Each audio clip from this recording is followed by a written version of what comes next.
Hey folks, David Stewart here. Hope you guys are having a fantastic day. I am here with Brian Niemeier. He's joined me once again, science fiction author. You'll find a link to his newest Kickstarter down below in the show notes, and I'll link it in the general chat as well. And here's actually a trailer on YouTube that you guys can check out if you want. And thanks for joining me today, Brian. We're kind of splitting the difference. It's the retro stream and Newpub talk at the same time because I figured we'll talk about all of those things like we usually do. How are you doing? I'm fine. Yes, welcome to the future past. We got the scan lines, but it's new. Retro future. Yep. I'm gonna pull this music down a little bit. All right. So yes, welcome to the future. And the past at the same time. So right before we went on the air, we're talking a little bit about publishing. Brian's got a Kickstarter going on right now, which is part of what he generally calls Neopatronage, which is new patronage. The idea of Neopatronage is getting rid of the gap between the customer and the provider in a lot of senses, and allowing regular people to patronize the arts through small investments rather than big investments. Not, as opposed to having a Germanic prince have a composer on retainer to produce music for his pleasure, it would be many people are able to contribute to the well-being of an artist so that he can work. Rather than having to go through the 20th century model, the corporate model of you have a corporation who is like a publisher that's dedicated to selling books to people, and they hire the writer as an intermediary to do what they want to do to sell to people. This is a little bit more direct, and there's not a large publisher hoovering up all the royalties in order to make that happen. The smart kids call it. Yeah. So yeah, I wish I had a Germanic prince to give me money. Well, there is a Habsburg on Twitter. But there were mutuals. Mm-hmm. He's good. I think he's actually an ambassador to the Vatican. Yes. If I'm not mistaken. So that'd be a cool job. We need an ambassador to the world's smallest country, but also, the center of the church. So that'd be pretty rad. So anyway, check out that Kickstarter. This is for book 2, right? Of I don't want to call it a prequel series, even though I think that's technically correct. It's like it takes place in the past of the Soul Cycle series. Is that right?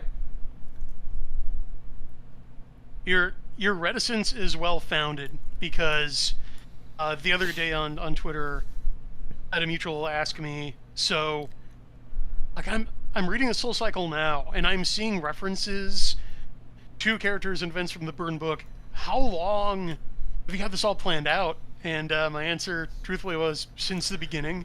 Yeah. Since before I started writing Ethereal. So, I wrote the Soul Cycle and then decided, I want to go back and just come up with some new material that happens to be set beforehand. This was always planned. And now I'm going to kickstart Lord of Fate, Arkwright Cycle Book 2, the prelude series to the Soul Cycle. And just one caveat for our audience. The Kickstarter is not live yet. It's the preview page that's up. It's going to launch on Tuesday, but right now what you can do, go and follow the campaign so you don't miss a second of it when it goes live. Because if you can see some of the goals and stretch goals there and some of the rewards, I know that our audience is not going to want to miss this one. Yeah. So this is also, I'll talk a little bit about my work. There's some things that I put it out on the Kindle Vela platform, but no one uses that. So I don't know. Take that however you want, right? So if you're one of the 3 people who's read The Bright Children, I'm going to bring that back to a normal book format that people actually want to engage with and read. I always try new things, but you'll always learn lessons from that. One of them is that people prefer to read books in the context that they're familiar with reading books in. In other words, they're not into like Kindle Vela, right? They'd rather just buy the ebook. But anyway, that one takes place in the distant past of a lot of my fantasy books. And a lot of people who haven't read all of them don't realize how kind of spaced out they are, and that they're all in the same areas, talking about some of the same things, just separated by large amounts of time. And I don't like to think of them as prequels, partly because that word is tainted a little bit with the George Lucas prequels, as well as the curse of the Hobbit movies is that they were created as prequels to the Lord of the Rings movies rather than an adaptation of the book The Hobbit, which is just a different story, right? Rather than just telling that story, they're like, well, we have to make prequels that, because prequels are made after the fact, they're always calling back or calling forward. I don't know what the correct verb is there, but they're always having to call back to the movies that came out before them. So they're always having to reference things that happen in the future. And if you were to read, or, you know, kind of like watching the Star Wars movies in episode, like starting with episode 1, there's a lot of things that don't make sense because those were created after the fact, and they were made to reference things that happened in later movies. And if you're watching for the first time, you're just not going to really get what the significance there is. You're just like, it'll just blow past you. Those little callbacks are just like, why did they do that? What's that about? Why are they focusing on this droid? What does that matter? It's like, oh, well, he's in these other movies. Well, and The Hobbit is... But he's not in this movie. Sorry, go ahead. You know? And it's an extra super crime with The Hobbit, which is one of the tightest adventure quest books ever.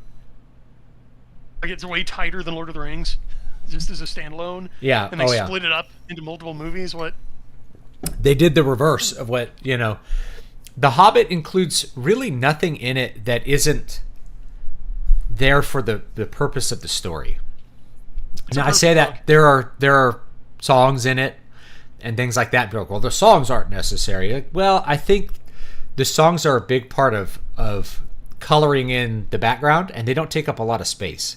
So they, you know, you have this song at the beginning of the book, like Over the Misty Mountains Cold, that really sets the tone and tells you the history of what is going on and what Bilbo's jumping into, and does it in a way that's a lot more interesting, I think, to interact with than just if he had told it in prose. And of course, when we get the Hobbit movies, what does Peter Jackson do? He just kind of tells it in prose. He's like, here's Dale and the Lonely Mountain. And rather than just having the song kind of inform the reader, he just does direct exposition and then still has the song later.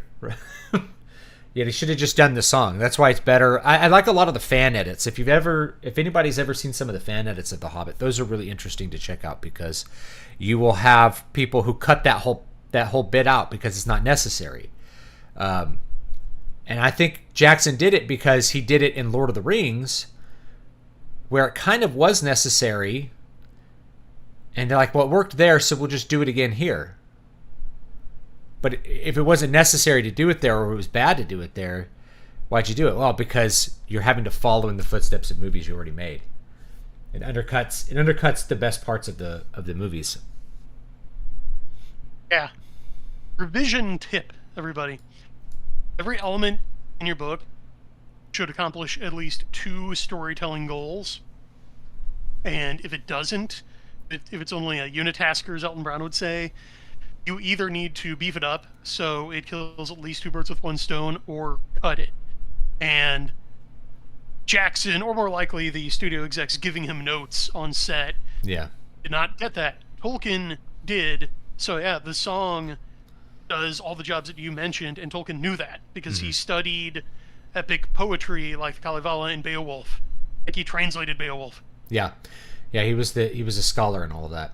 And so The Hobbit, I think, is actually a really good. I think it's a great modern book to look at for how you write a story, how you keep it tight, how you keep it interesting, as well as also the best example I could think of for what I call the Odyssey plot format, which is, rather than like what a lot of people do, is, you know, a 3-act structure with these things happening in these places, kind of like what you would read in a screenwriting manual. it's a series of adventures where the characters are moving through them and learning things and maybe gaining power and maybe being set back on their way, right?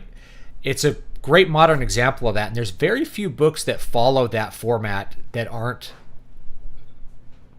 I don't know, there's just very few popular books that follow that format these days. And we really should call it the Hobbit format rather than the Odyssey format, but the Odyssey did it first, so that will forever end up having the title for the Odyssey format. But the Odyssey itself is not a tight work. It goes into many different places and does many different things, and I think that's probably what's cool about it as well. But I think it's a great example of that, and there's not a lot of modern books that will stick to that. They're too afraid of losing the reader or losing the conflict. Tolkien knew that the dragon was always waiting, and he only needed to remind you every once in a while. And you didn't need too much more other than the immediate goals that the characters had. Like, we have to get out of the goblin caves, right? That's a pretty important goal. We have to get through this dark forest. We have to escape from prison. They're always going towards the same place. You never lose sight of the overall conflict of what's going on, but you don't need like constant fights with the enemy, right? It's not like Smaug needs to come in every so often and fight the heroes for them to know that they're experiencing setbacks on their journey. I think Jackson made that mistake too, by the way, having the white orc like try to track them at the beginning. It's like, this wasn't necessary. Trolls wanting to eat them is a pretty big setback anyway. You don't need orcs randomly tracking you. Yeah, he forfeited the Odyssey format or the video game format.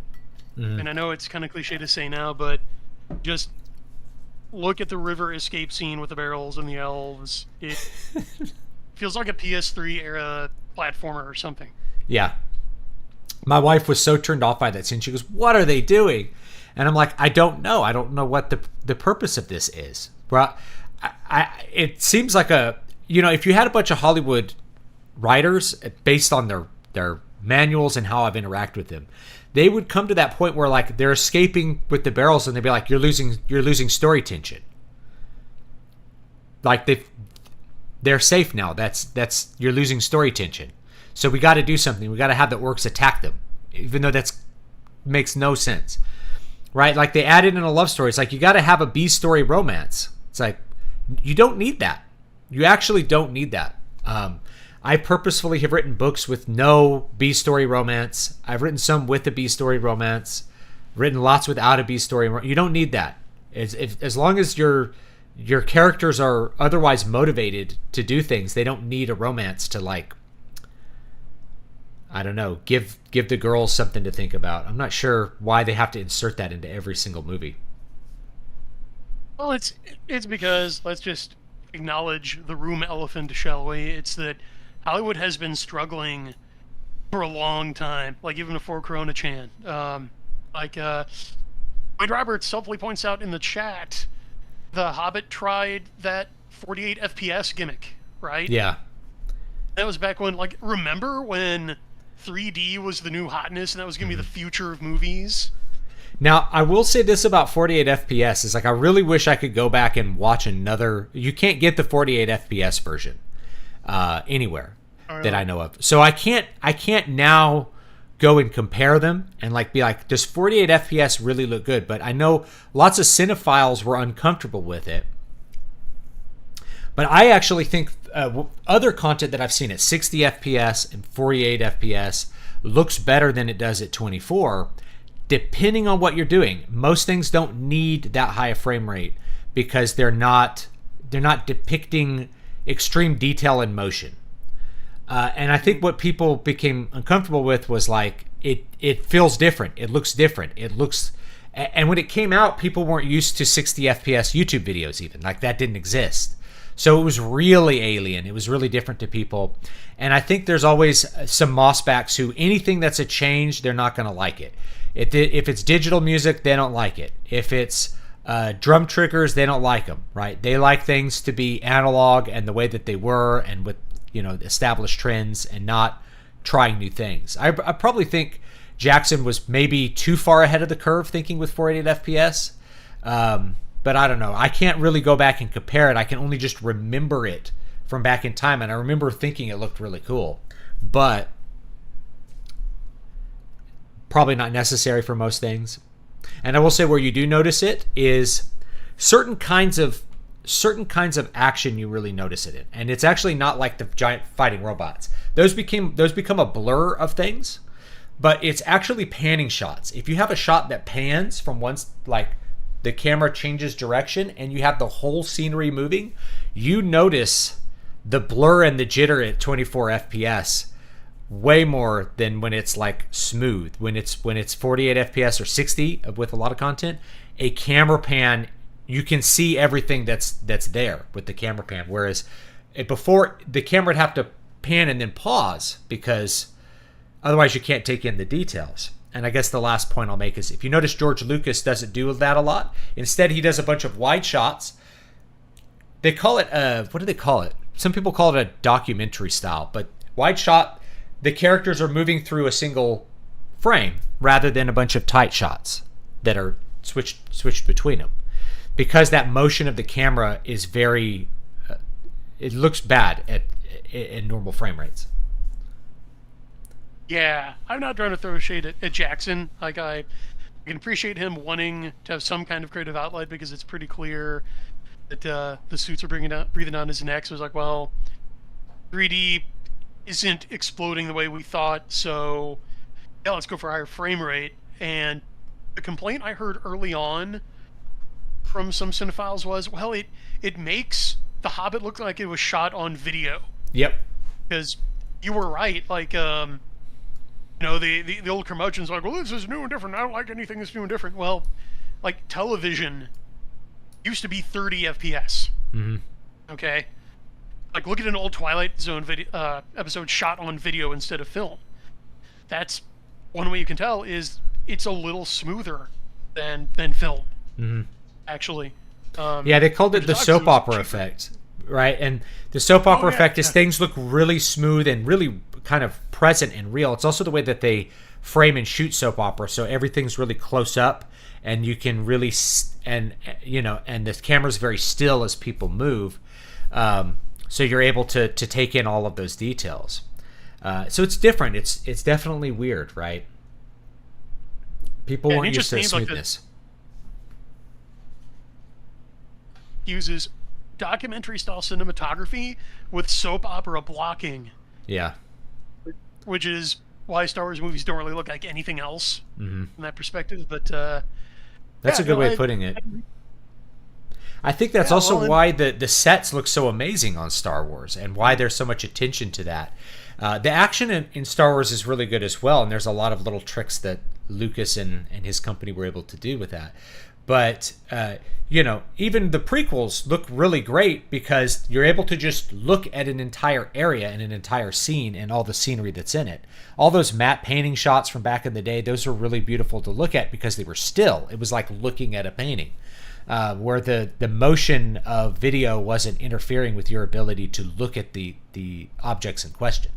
To see like the little doodads that were making up the control panels and to see like the entire area of a planet.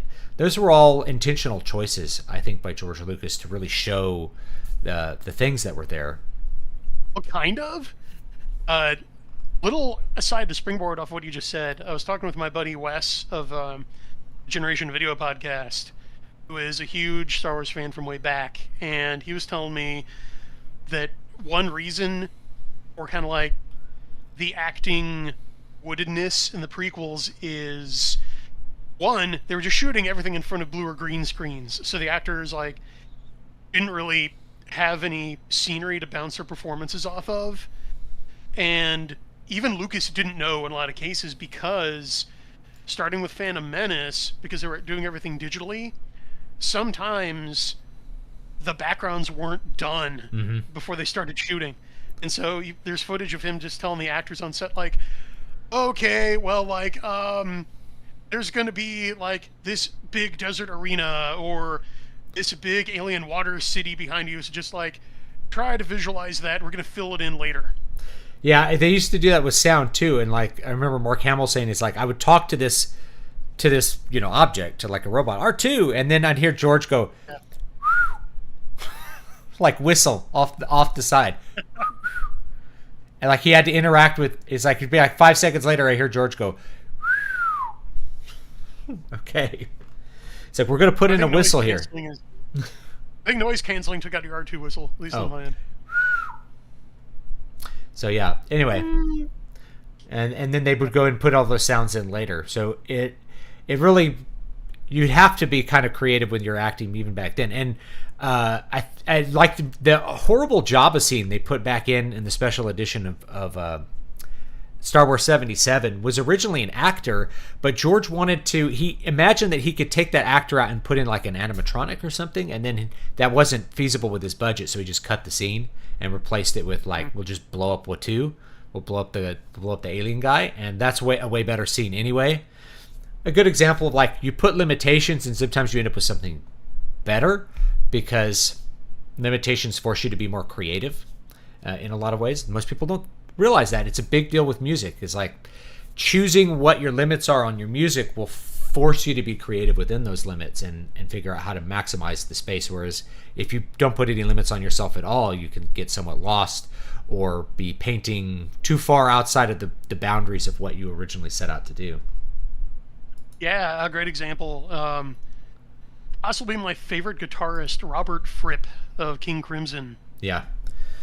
When he was 18, he went to go take guitar lessons. And like, he had one lesson, and the guitar teacher told him, well, you're completely tone deaf and rhythm deaf, and you may as well quit now because you will never be a guitarist. Practiced every day, like 4 hours a day for like 10 years, and just forced himself to become this technical virtuoso. Mm-hmm.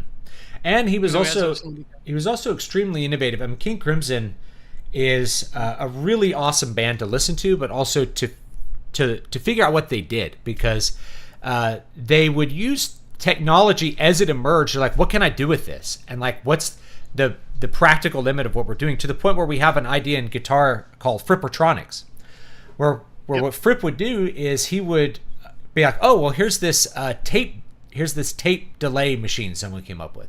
Well, how much delay can I put on it, and what could it sound like if I'm stacking these? And then you end up with this crazy sound on the guitar where it doesn't even sound like guitar anymore. And it's like, well, I'll do this and I'll do this, and he just kind of figured out how to make really unique sounds with that weren't about him being like a super ultra shredder. He wasn't Eddie Van Halen. Rather, it was taking what was possible with this, these couple of little pedals to their maximum potential, and it was something that no one had heard before. They did the same thing with like mellotrons and stuff like that. Mm-hmm. Yeah, it was wild. And let me check the chat real quick. Someone's asking about literary fiction for men. It seems like everyone goes back to classics because despite demand, there's not much new exciting lit fic for men. Well, there's not new exciting lit fic for women either. Near as I could tell from sales, not a lot of women are buying the lit fic. No men are buying it, but it's not super popular with women either. The idea of writing literary fiction is popular with women, but it doesn't seem to pan out to the idea of people buying the literary fiction, unless something has changed in the last year or two that I just am not privy to.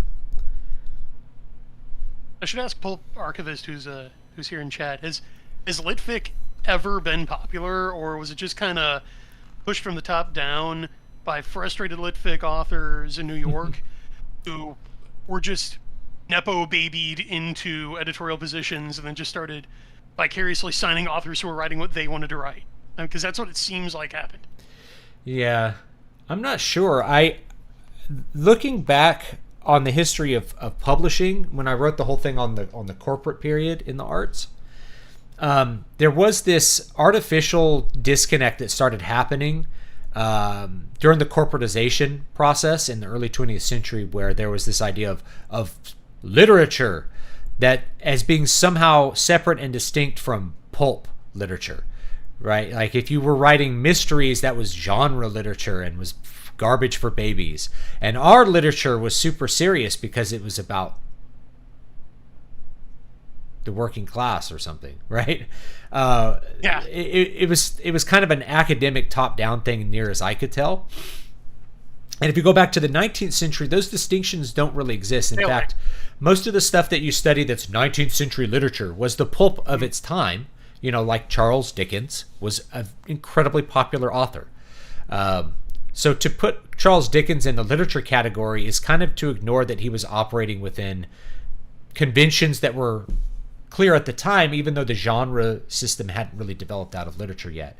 Or if you're reading like Sir Walter Scott, it's like, are you reading genre historical fiction, or are you reading some piece of literature from the 19th century, some piece of romantic literature, right? Before the 20th century, it's all about talking about the periods. This is the romantic period, and here's the, I don't know what you call 18th century literature, because in music we call it classical. That would probably be during the Romantic period. Yeah. The end of the 18th, when that starts. Yeah, and so like you would look, literature, the idea of literature just used to mean like works. The Odyssey was literature, Paradise Lost was literature, and Canterbury Tales is literature.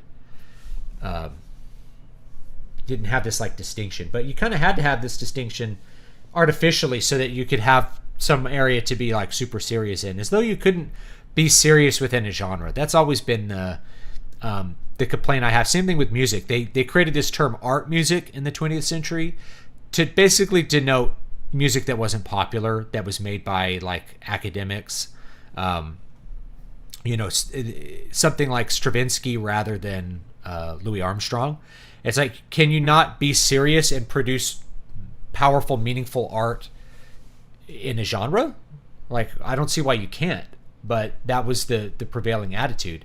And indeed, they had their own styles, which are really genres, but they don't want to mention that. It's like, this is the postmodern style. Mm-hmm. It's like, well, that's a genre.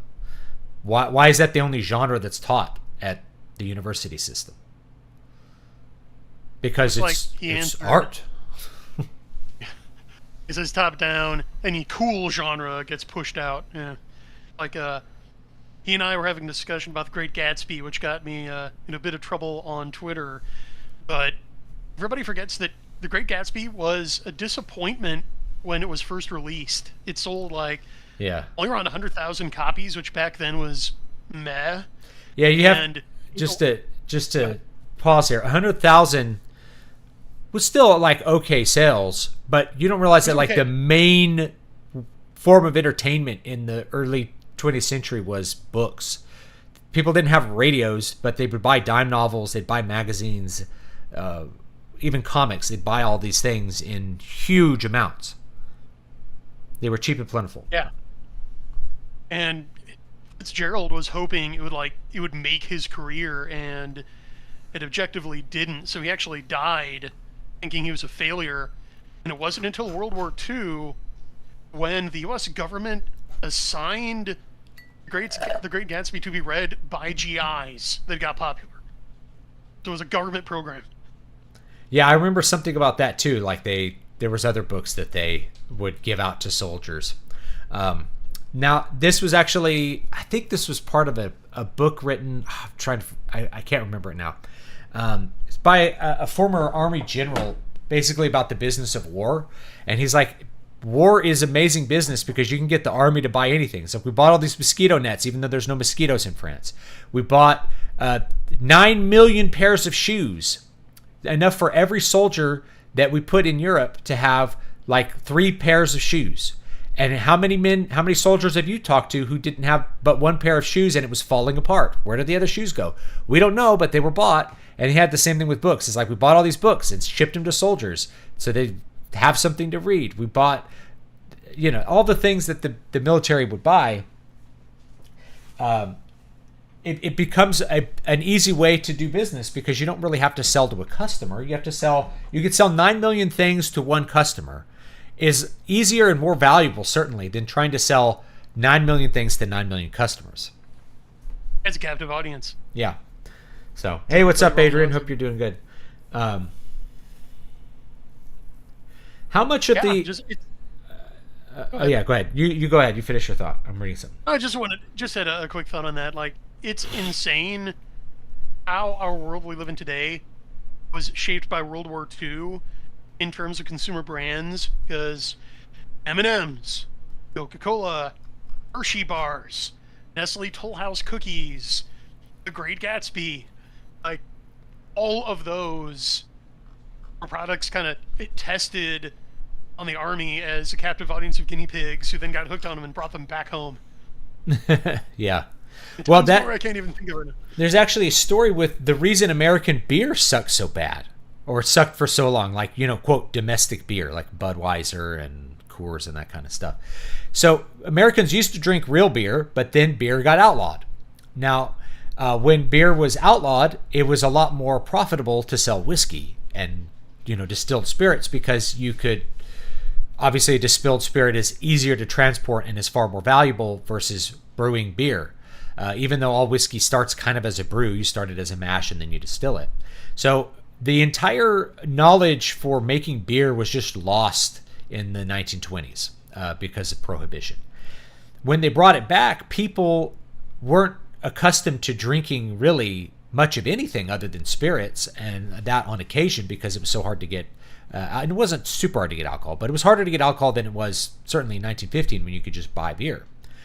So when World War II ran around, they, just like how they made terrible chocolate that soldiers didn't want to eat, they made terrible beer for the soldiers that was made out of rice, fermented rice water, with maybe like a dash of hops to give it the barest hint of a beer flavor, which they shipped over in giant pallets to give to soldiers to drink.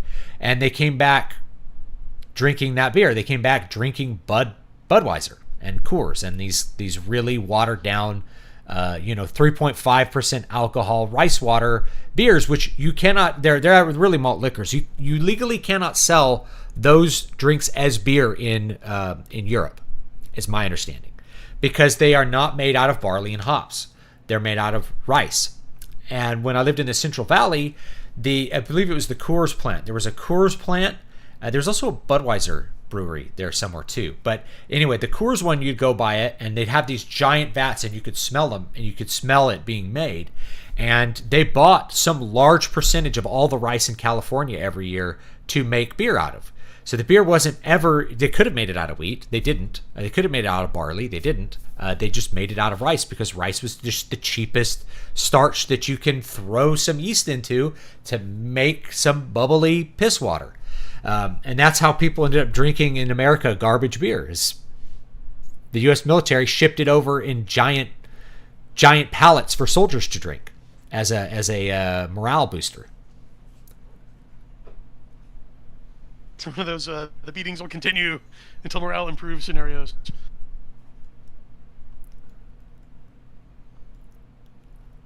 Yeah, Hardwick says that even a lot of pulp writers didn't seem to think highly of their own work. Lester Dent called his stories reams upon reams of sellable crap. Well, there's a truth to that too, right?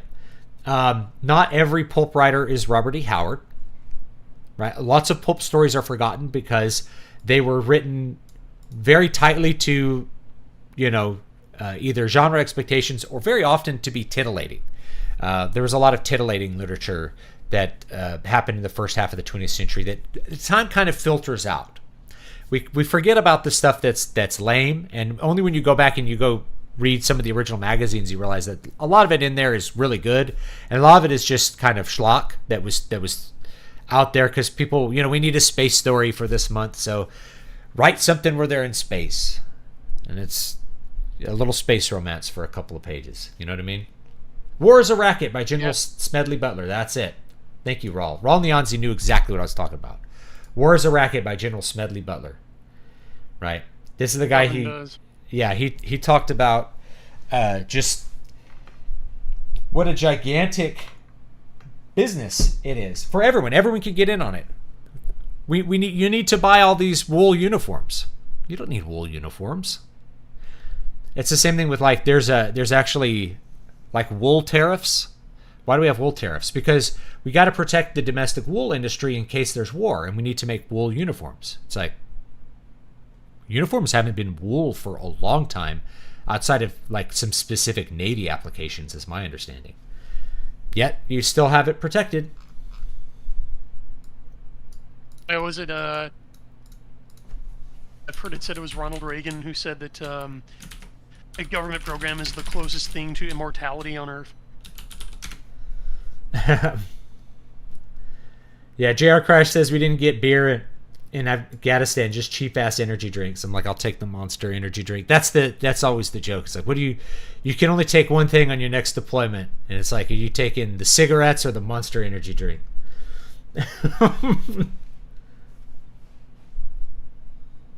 Use wisely. Yeah. Well, just to counter what Hardwick says, Lester Dent is still remembered, and Edgar Rice Burroughs was pretty self-deprecating about his own writing skill too. The most self-deprecating person I can think of who was a big artist, besides, actually, I'll think of two. One is Lynch, right? David Lynch, and the other is Peter Steele. So if you don't know. If you're not familiar with Peter Steele's shtick, anytime he's interviewed, anytime he says something, he only talks about how bad he is at what he does and what a giant failure he is. And he's like, people are like, oh, you're such a unique bass player. And he's like, and he'll went on this thing about how great John Philip Sousa's music was. And then he's like, and he goes, I guess I play a kind of bass, even though it's a guitar, and then I play chords with it. And he goes, look at that. I'm even a failure at my instrument. I'm a failure at everything I do.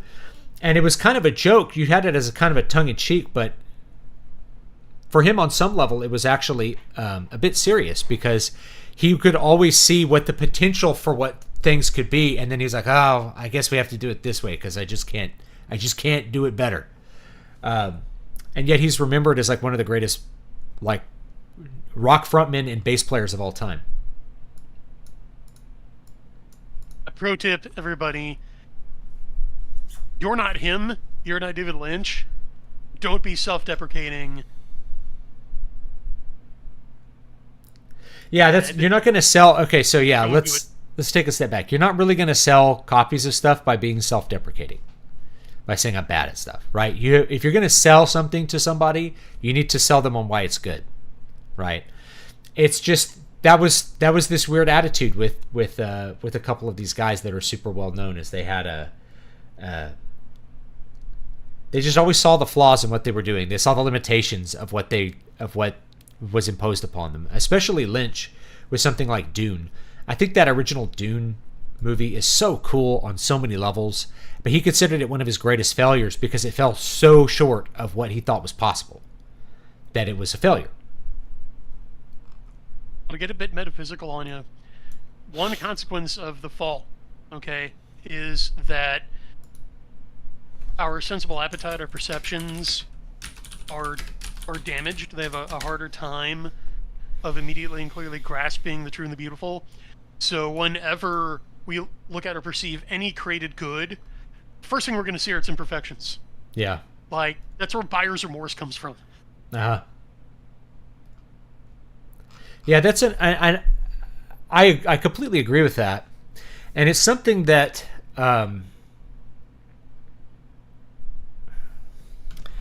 it's something we have to be aware of when we look at things which are human. And the Japanese had it gets over talked about, this wabi-sabi idea, which is like a beautiful imperfection, which is really that the imperfections in things are reflective of our lives, because we can't live life perfectly and we're going to make mistakes. And so the fact that an object has an imperfection means that a human made it, and it's therefore like a spiritual work. Even if it's something like a teacup, right? Somebody glazed the teacup and they missed part of the edge of the bottom of the teacup when they were glazing it, and it's an imperfection, right? If it was made in a factory by a robot, you throw that out. But a human made that, and because a human took the time to make it, there's like a spiritual quality that's imparted upon even to that flaw that makes it a more valuable piece, since it's reflective of the human condition. I get that it's kind of... Yeah, go ahead. Master Japanese painters would purposefully take out their brush and like leave an ink blot, or take out their dagger and nick the corner of a canvas just to create the contrast with the imperfection. Now, there's one more kind of metaphysical layer that I get here, which is that if you go back and you look at most of our religious music, for example, prior to the very late Middle Ages, like Guillaume de Fay or Guillaume de Machant, or even Palestrina, prior to that, none of the music was signed. Artists did not sign their work in illuminated manuscripts. They were nameless because they weren't doing it for themselves, right? It was a work done for on behalf of the church. It was a work done for God. So they didn't even put their names on it. It wasn't something about personal failure or personal success. Any success that it had was directed toward its purpose. In the case of music, all the written music, people don't realize that all the written music we have prior to some English music in the Renaissance was religious. It was all from the church. We have, some notations maybe of some ancient Greek stuff, but we don't really know what it was supposed to sound like or what the notation system really means. The notation system that we have to write music down was created by the church for the purposes of the church to be able to spread music all around Europe and teach lots of people hymns and to elevate the mass. It was all for the purposes of teaching.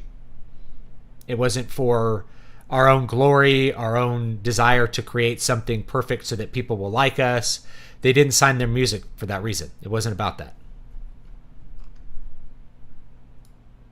And surely there were drinking songs and even children's rhymes and work songs and stuff, but yeah, no one wrote that down. Those people were illiterate.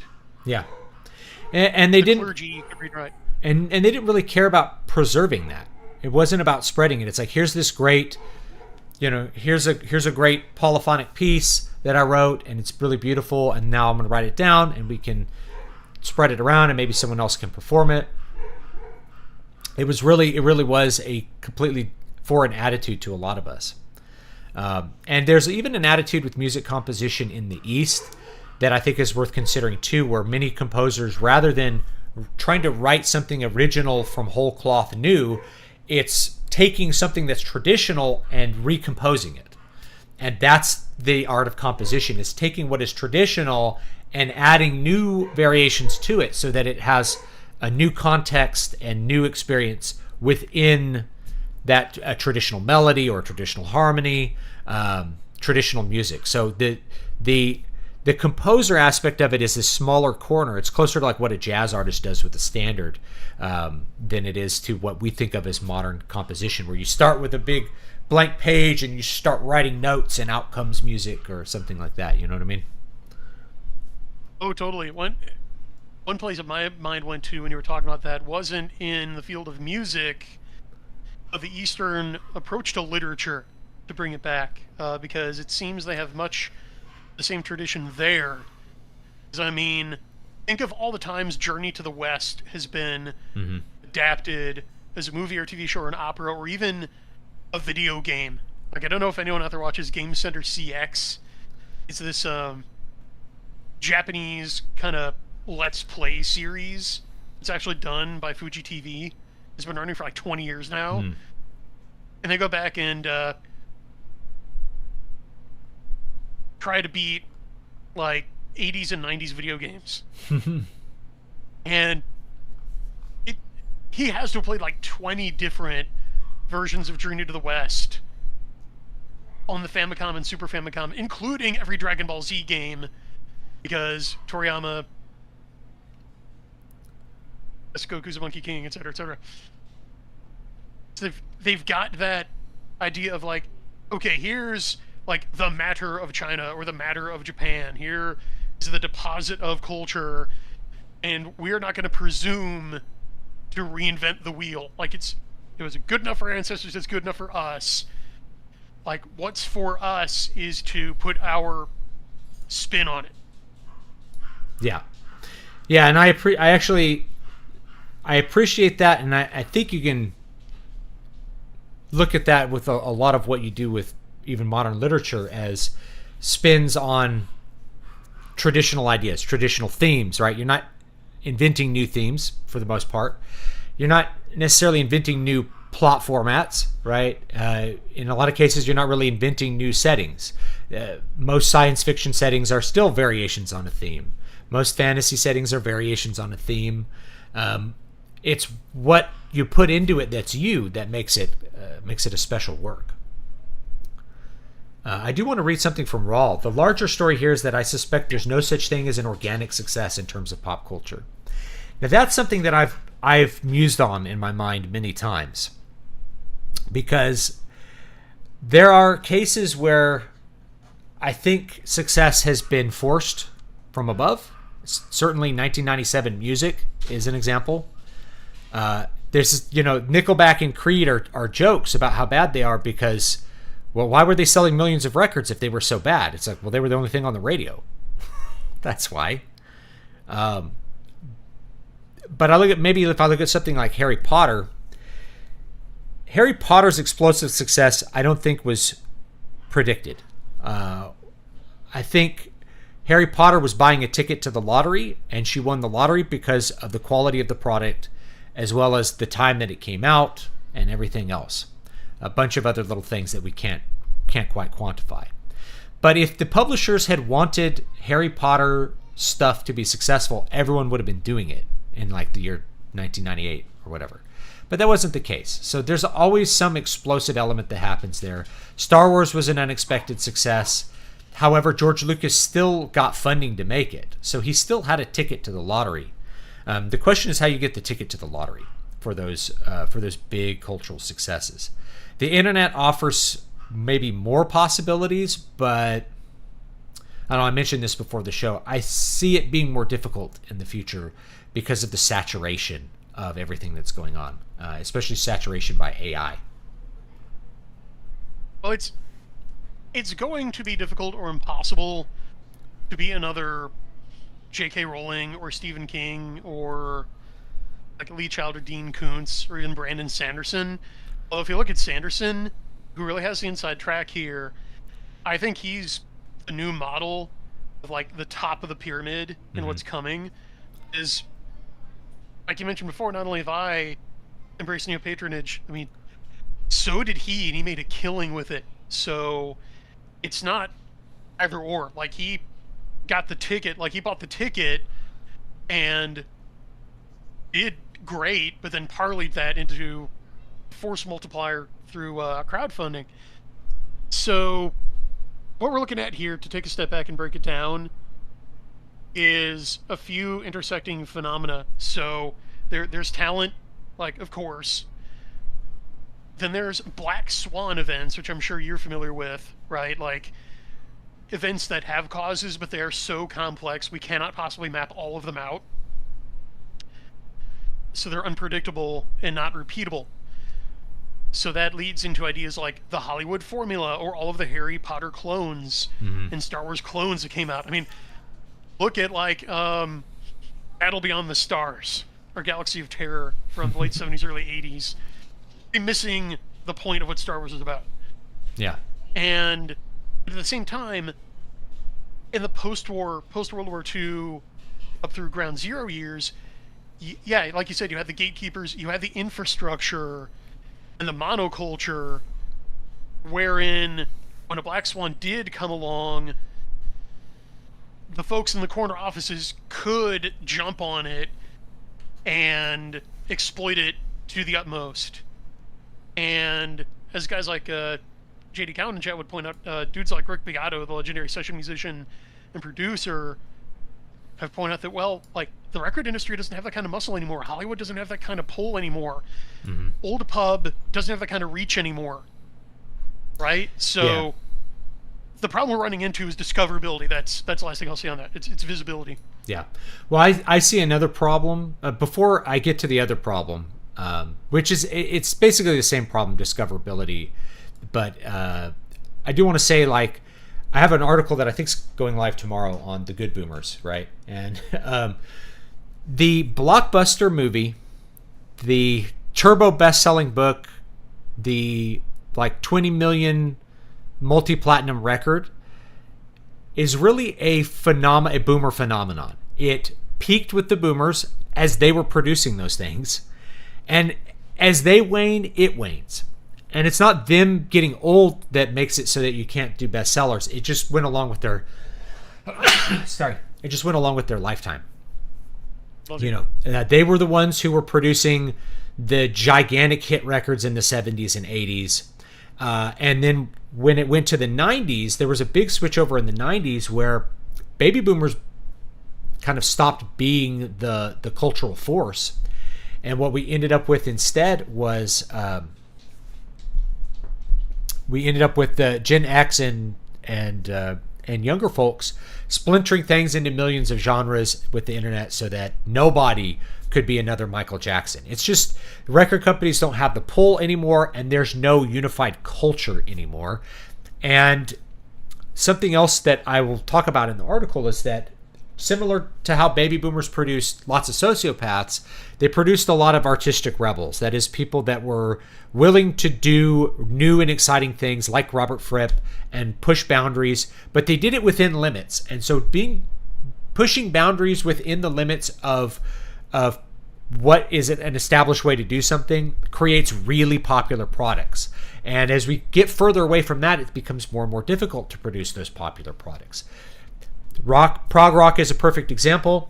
It's building on the traditions of rock and roll, which are fairly simple. They're not very complicated,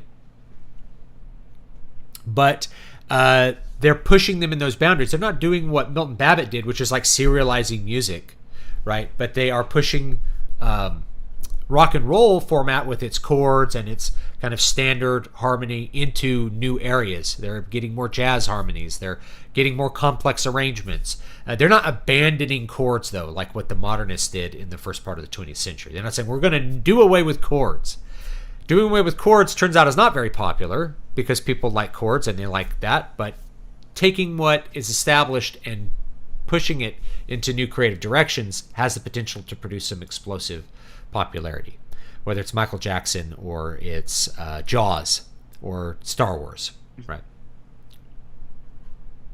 That's my opinion. I always find it weird that one thing everybody forgets is that the generation that actually made the music and the movies and the art, the generation it's associated with was like one older. So, for example, everybody calls the Beatles boomers, but they're not. They're silent. Yeah. Yep, and that's the point to go over. It's like the baby boomers, when the baby boomers started making music, it was killer, right? Like, you're talking every band in the English prog rock scene was a baby boomer band. So, like, if you're into prog rock, it's like that's a boomer phenomenon. Rush is baby boomers, right? Basically, everyone up until, like, Metallica was hitting the scene are baby boomers, like crushing it. Toto is baby boomers, right? Michael Jackson was a baby boomer. Prince was a baby boomer. They were really good at what they did. So the same phenomenon that produced extreme tail cases of crazy sociopaths also produced these auteur rebels who were able to create incredible things at the same time. So the good boomers is really that the same phenomenon that made boomers produce more bad people also made them produce more exceptional individuals. And we've benefited from that in some ways too. I mean, that's why I'll readily admit that boomers are not the worst generation. Generation Y gives them a run for their money because the boomers have Michael Jackson, Robert Fripp. What do we have? Like the aforementioned Nickelback, or like, I don't know, Silverchair or something. Evanescence. Yeah, when I think about, so like you and I have both written extensively on Gen Y. So when people are like, how would you feel if someone was critical of your generation? I'm like, I can't think of too many people who are more critical of it than I am. I'm pretty critical of my own generation. The baby boomers at least like thought aspirationally about what they were doing, whereas Gen Y tends to just mire itself in nostalgia, and like it's just really rare to have people who think super aspirationally in our generation. They're more thinking like, how I want Star Wars to be good again, not like, how can I make a great thing? They're like, I want to make Star Wars. I want to make more of the thing I already like, not my being creative. buddy and fellow author, yeah, exactly, Nick Enlow, dude who taught me everything I know, but not everything he knows. Let's put it that way. Said much the same thing about Star Wars. I think he's 100% right, and he just keeps getting more vindicated with every new failed adaptation, which is that the reason we, succeeding generations, have not produced the next sci-fi fantasy phenomenon to eclipse Star Wars is we're afraid to. With fear of failure, we're afraid to try, because in the back of our minds, there's always this nagging voice saying, well, you can't. You can overtop George Lucas. It's infallible. You don't even try. Just give up before you start. Yeah, I get this attitude from people all the time where it's like, you think you can write better than this author? I'm like, well, I aspire to write as good as the best authors. Like, yes, my fantasy hydra is quite expansive. But why should I not think on those levels, right? Like, I seek to do the best that I possibly can do. I did see something in chat here. Boomer had access to tons of wealth, though. So this is something I mentioned in the article, is that when economic times were good, you could take more risks. And this connects to what you're talking about, that fear of failure.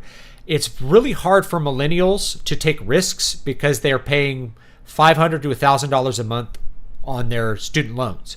So that means anything they do, they have to somehow float massive amounts of debt. Whereas when I had no debt, which meant I could move to Las Vegas penniless, and as long as I could come up with $1,000 a month to pay my rent, food, and insurance, I was okay. Right? Like, so it's a really low bar. Like, I only had to make $1,000 total dollars a month and I could survive. Hungry, but I could survive. Whereas now, if you're a millennial, it's like you got to make $2,500 minimum just to service your debt and to eat pot noodles. Or you have to make probably 3 or 4 times what I made as my minimum baseline level of stuff I had to make in Las Vegas to survive. You had to make probably 3 times that now as a millennial. Because it's just a big monkey on your back. And yes, they were adults when they signed the contract, but think about how that's hamstrung them on their ability to take chances like start a business. Why would you ever start a business if you have to immediately have it be successful? It takes a long time to build up a business. I mean, I've been at the publishing business for years, and it took a long time for me to figure out what I was doing, and even longer to figure out how to make any amount of money in it.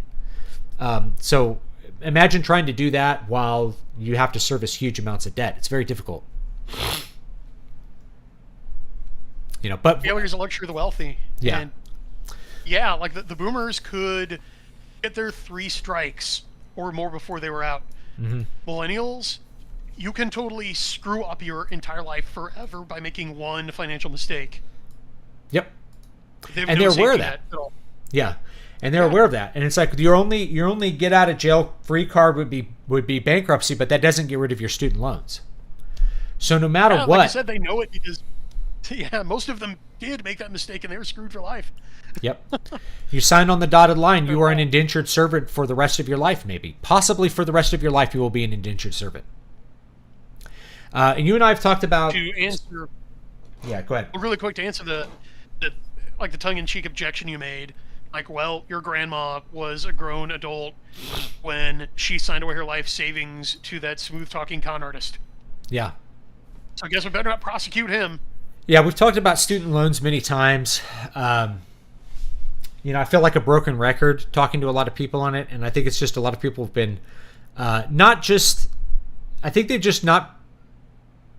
they've been programmed to think about it as being part of some political dichotomy rather than a thing on its own, where it's like, here's a problem.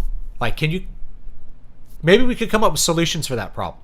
They don't even want to come up with solutions for the problem because they want to imagine a bad person that is deserving of their struggle with student loans, right? It's like, you're only going to be helping these blue-haired weirdos that are my enemy. It's like, I get it. Friend-enemy distinction. Let's take a step back from friend-enemy distinction and be charitable Christians and think about other human beings. Because there's plenty of people who aren't crazy blue hairs who are toting around massive amounts of student loan debt because someone convinced them over and over again to take out loans. Is there a solution for them? And what are all our long-term solutions going to be? Can we acknowledge that there's a problem? They love throwing around memes about Sodom and Gomorrah, but forget that God promised not to destroy the city if they were, like, reading between the lines, if there was even one innocent person there. Yeah. And when he sent his angels there, the result was, well, we're going to take the one good guy and his family. We're going to take him out. Not even because he's so good, but just for the sake of Abraham. We'll take him out and then we'll destroy the city. It's like, and I think it was his final thing is, if there are 10 righteous men there, I won't destroy the city. For the sake of 10 righteous men.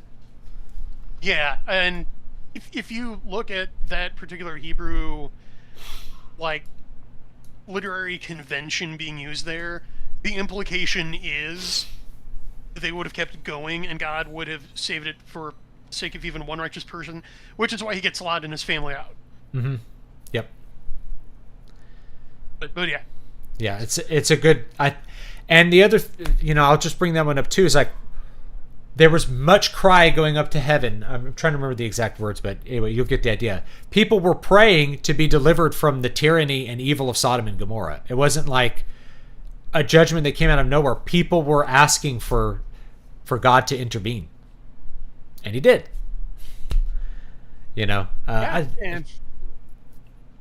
Anyway, I saw something interesting in chat. I read a bunch of band bios, and it always starts with a bunch of underemployed dudes living in apartments in LA.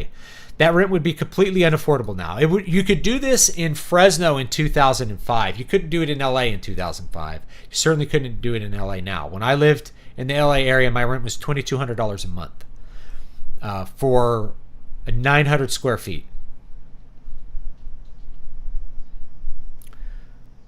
Wow. Yeah, how are you going to do it? Luckily, the internet could give you an opportunity to make your album in, like, Omaha, Nebraska, and find an audience that way. But you're not going to have access to the industry of LA. Not that the industry has any power. The music industry collapsed really around the year 2000 is when the collapse really began. And we've just been living with the ghosts of the industry for 20 years. But yeah, really what we've got now is ghost industries. Yeah, that's a good way of putting it. I think you call them zombies. They're sort of living dead. They're like animated dead things. That makes me think about publishing, right? I think that there is a strong role for publishing in the future. Publishers. Not as we need publishers to get the books to people. That's not the problem anymore. We don't need a publisher to print a book and send it to bookstores so people can buy the book. That's the corporate model. That doesn't apply anymore. Even big publishers. Oh, I had one here. Even publishers publishing big stuff are still... This is actually a print-on-demand book, this Conan book. They're using the same technologies you and I are using, the same printers, right? So getting books to people is no longer the problem. The problem is consumers finding books that they want to read. That's the problem. We have a hyper-saturated market, and we have a market that's continuing to be, I don't have a word beyond hyper, saturated by AI stuff, to the point where consumers find it very difficult to find books they want to read. Someone mentioned in one of my videos, it's like I click on your books to buy them, and the also bots is a bunch of people that you've had on Newpub talk, and they're the only times that I'll click on it, right? Because I know that author and I know what kind of book they write. It's like everything else, it's like I can't trust it. I never click on suggested Amazon books because they're never good. It's like that's where we're at. So the publisher could have a role as a filter. Right? People hate to use the word gatekeeper, but it's necessary for consumers to have some kind of filter, some kind of way that's narrowing their available choices and also ensuring a minimum level of quality. The problem lawyers are talking about this. Yeah. Problem, of course, as you mentioned, is that the current publishing industry is a zombie industry. Yeah, like the mascots from Five Nights at Freddy's or something. Yeah. That's what they are. But yeah, it's crazy we're having this conversation now because I remember back in like 1996, whenever it was that Amazon first launched as an online store, and Yeah, there were old withered economists saying, well, this could never work. And online, like, e-commerce can't happen because the parties involved in the transaction have no way to trust each other. And Jeff Bezos ingeniously solved that problem with Amazon reviews, like the star rankings in the review system. And that innovation allowed e-commerce to happen at all. And then it exploded. And now, like, those Amazon reviews were the filter. They should still be, but ironically, it's not the, like, AI writers, AI artists that killed that golden goose. It was Amazon's AI algorithm. Yeah. Because Amazon, like, no one trusts Amazon reviews now anymore. Mm-hmm. They're just full of Chinese bots. Oh yeah, it's botted, and I've talked about this before. It's like, unfortunately, people are like, how do I get my 10 reviews for my book? I'm like, this is a really hard challenge, is convincing people to, however you need to, convince people to read your book and then review it. It's very difficult, especially when you're starting out and you don't have an audience who's willing to, who feels like your book is going to be worth their time before you publish it because they've read past books, right? It's very difficult. I'm like, I'll just tell you what most authors do now. They buy reviews. They buy reviews either directly from Chinese bots, and they get away with it. It's like, I would never recommend you do this because you can get banned from Amazon. It's against the terms of service, and moreover, you're just trying to fool a customer into buying something. Don't do that, right? Just try to do it the hard way. It's very hard. They either do that or they trade reviews with other authors, also against the terms of service. I don't recommend you do that. Or they buy reviews in a more roundabout way, which is by giving things to people who review things, right? Giving free stuff to them. That's how Amazon products will buy their reviews from regular people. It's like, we'll give you a free headphones, and all you have to do is put a review on Amazon. You bought the review, right? Just not directly, right? So, and this is a controversy with indie publishers. Oh, I sent out these advanced review copies, and they're selling them on the third-party website. It's on eBay. It's on Amazon. It's just being sold as an extra copy on Amazon. You know, I'm going to put a big watermark that says for review or something like that on it, so you can't sell it. It's like they sell it anyway. Why? Why would they hold on to an indie book they don't give a crap about? They don't care about that. If they can sell it for $5 or $10, and then they'll do it. Why not? It's an extra piece of their business. So yeah, you are buying the reviews in a certain way by giving out, like, especially free physical copies to people. And that's just what they do. And so a lot of people over time, they pick up on this. They stop trusting Amazon reviews. They start reading individual reviews, and you could pick up, oh, this one is probably fake. It says, this is a great writer and a great story, and I was very affected. They don't say anything about what the story was, right? So they probably didn't read it. I'm sure. You're right. And as a knock-on effect, vicious cycle here, I've noticed that to leave a review on a book just don't want to interact with Amazon reviews at all. So they just won't leave reviews because they're afraid that their signal is going to get lost in all the noise. What's the point? Yeah, what's the point? That's another interesting thing to think about too. But anyway, I think there's a very strong place for publishers to be a part of the certification process for consumers. What kind of extra information do you get from the consumer? Oh, it's from this publisher. It's a well-known publisher. Therefore, it's probably of a minimum quality, and I like the other books that they've done, so this one might fit in on that. That's going to be a good role for publishers. I don't know who's going to fulfill that role. You know, I could see, I've had, I think, the guy who runs Peel and Press on the show before. That could be a potential one. Castelia House is another small or independent publisher that could be a mark, like a quality mark for different kinds of people to publish under. I think there's room for that. I don't know how the big name publishers would be able to fulfill that same role without, just...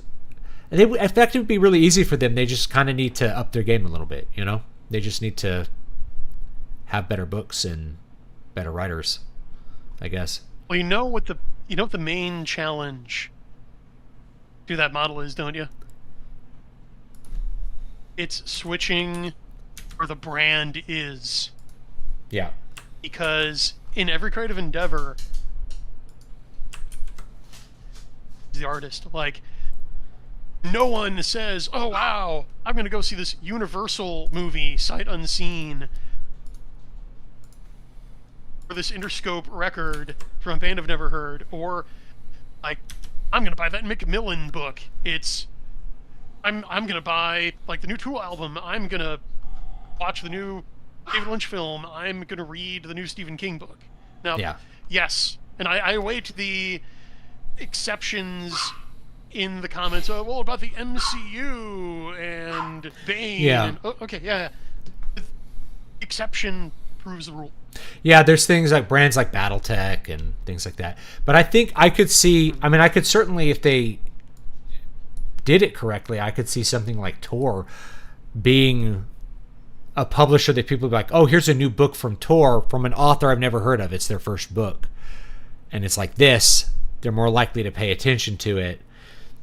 But I don't know if publishers are even thinking like that, because they're always right now they're trying to figure out how to play the like 2015 game, is what it feels like.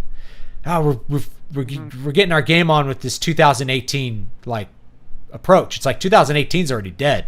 I'm trying to figure out what to do in 2025 because everything has changed so much, right? Like they need to be thinking like what's going to be next year. It's like, hey, here's our stuff.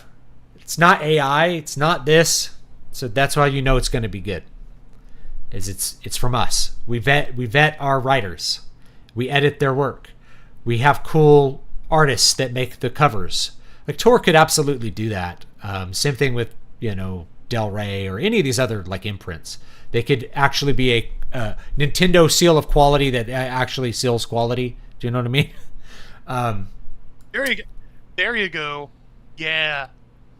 I think you hit on the answer, David, the Nintendo model, because that was one instance in which the publisher and the developer brands achieved synthesis. Right? Like, oh, I'm gonna play the new Capcom game on my Nintendo. Yeah, people said that. That was a thing. Yep. Absolutely. And Nintendo saved the video game industry by preventing games from being published on their platform. They killed shovelware for their platform, and that saved video games. Because consumers at the time, especially in the early 80s, during the crash, it was like, here's a bunch of bad games. They didn't want to buy any of them because they didn't feel like any of them were going to be good. So for the NES to have that Nintendo seal of quality, even though there were plenty of bad NES games, I would say that if I looked at my collection of NES games, almost every single one of them is very good. And we would rent games before we buy them too, but even games that we bought just at the store. The only ones I could think of that maybe aren't good is like Fester's Quest. I don't think I love Fester's Quest. I don't think that's a very good game personally. And I think that's the only one I have that's like, I don't think that's a good game. I think every other NES game is, even Double Dragon 3, which is hard as balls. I think that's a good game, right? It's a fun game. So that Nintendo seal of quality meant something. So we need something on a similar level. And it's like you can't... yeah, you can't kill the robots crapping into the tames here, but you can find a different water source, and that's what publishers ought to be going forward. But I don't... Unless I'm willing... Like someone's mentioning, Vox bought like an actual book bindery. Bradford mentioned this, to like make really high quality books. I don't think I have the skills or the know-how to do something like that, to like take that initiative, but I know that that's something that really needs to happen. Is like we need publishers to be that mark of quality for new authors in particular. It doesn't matter that much for me because I have a platform and I have readers, and maybe for you, we're always looking to gain more, right? But we already have people that are interested in reading our books. But what about someone that is new and actually needs that support and would really benefit from that? That's a big potential plus for readers, is to be able to know what's going to be good and what's not. Yeah, that's really what we need, is a Nintendo seal of quality or Newpub books. And yeah, like that Crown is kind of lying in the gutter for someone to pick up right now. They'd have to like figure out infrastructure and the distribution, and the legal. But that's what you said about putting up premium books. Yeah, you'd have to farm a lot of that out, but I was doing a lot of research this week for my Kickstarter, and I looked up the highest funded fantasy novels on the platform from like the last couple of years, and like a good 2/3 to 3/4 of them focusing on premium content. Like, hey, this is this book that already came out in like ebook or maybe paperback, but we're going to do a deluxe, like embossed, leather bound, with a slipcover edition with like 70 weight paper inside and like full color, like lush illustrations, and they're making 6 figures. What it takes. Yeah, so that's what I was thinking for something I might do in the future is like we'll come out with a new hardback of Water of Awakening. I'll have like Jesse White or some other artist. I like working with him because he's so good, but I'll have him do new illustrations, right? I have illustrations for Needle Ash. I don't have any illustrations in this. So we'll do new illustrations. We'll do like a premium leather cover. We'll do like an embossing of like some kind of cool symbol, something like that for the for like a premium edition of it. Or we could do like a premium box set of like the first 3 books, all bound in a really high way, like a collector's edition of it. It's always a cool way to think about products like that. I also see Wintersun doing, rather than premium, they're doing like here's a bunch of stuff that you didn't even know I had sitting around that you can buy right now. So for their last crowdfund, they're a heavy metal band from Finland. Here's this album that I recorded back in like 2012 but never released, and everybody has been teasing me about it for 10 plus years. All right, it's coming out. And if you back the Kickstarter, you get the album. It's like, and there's 6 mystery items that I'll reveal over the next month. So this was a cool approach. So every couple days he'd be like, oh, here's mystery item number 2. Everybody who's already bought in is of course going to get mystery item number 2. And if you buy in now, of course, you're going to get all the mystery items. Mystery item number 2, it's like, oh, this is a complete remix of Time 1. It's a complete remix of this other album. Okay, what's mystery item number 3? Mystery item number 3 is, here's an album I recorded and just never released. It's a new album. You've never heard it. No one's heard it. Only you get it. You can only get it through the Kickstarter. And he did that. He had 5 extra albums that no one had ever heard before, just rolled into this digital release. And because it's all digital, it's like it costs him nothing to distribute. It's wow. Almost nothing to distribute it. It's very, very, very, very low cost. So I'll have to look at what the entire Time package was, but it's Time 2, Time 1, which he already released, but like a remixed version. Isolated tracks of every instrument that you could listen to or jam to or make your own mixes to, right? That costs nothing because all you have to do is go into your recording software and just export that track. It takes like an hour to do it for all of the instruments, So no extra money though, costs nothing extra. There you go. Then a bunch of albums that it's like, these are demo albums. I cleaned them up, remixed them, boom, you get them for free. They're all new songs, So just an overwhelming amount of stuff that you get for that buy-in. And it costs them almost nothing to distribute it because it's all digital. And then he's like, yeah, if you want the physical, if you want the vinyl, you can buy that through Nuclear Blast. And Nuclear Blast being a heavy metal record label. And record labels, by the way, have that kind of Nintendo seal of quality and have for long. You have Def Jam Records and Metal Blade Records and Nuclear Blast and Death Row Records. All of these different record companies that if you buy Death Row Records, you know kind of what you're going to get on Death Row Records or Metal Blade. Speaking of Capcom. Yeah. Mega Man 2 reference. So I could see publishers fulfilling that role. We're not there yet, but I think it's necessary. I think the market is going to increasingly need it as Amazon's systems become increasingly dysfunctional for readers, and as readers start to get more turned off by even going to Amazon. They're not going to find things on Amazon. I think Amazon may still be around as a trusted retailer, meaning like I trust them to deliver the product to me. Like they'll mail me the book and I can return it if I need to, So that will still be part of Amazon. Yeah, in fact, full disclosure to you and everybody, I really consider the Amazon side of my business to be ancillary at this point. It's still a key part of it, but it is not my bread and butter, because I just looked at the numbers.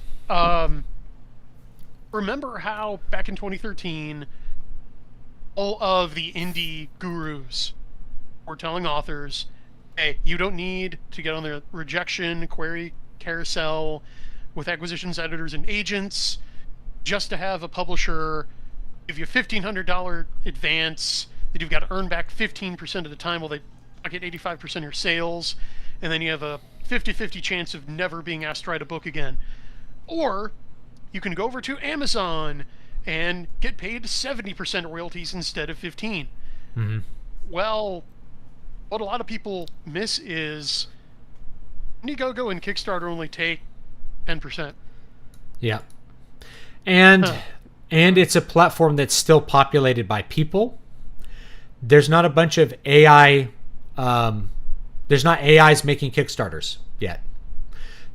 Which would be really hard. Yeah, which is a problem on Amazon in that the noise level has increased so much that that makes it that much harder.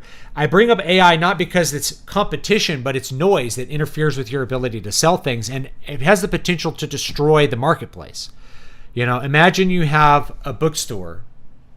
You go into the bookstore, there's books everywhere. There's shelves full of books, and they're all categorized. There's like world history. Imagine Barnes & Noble.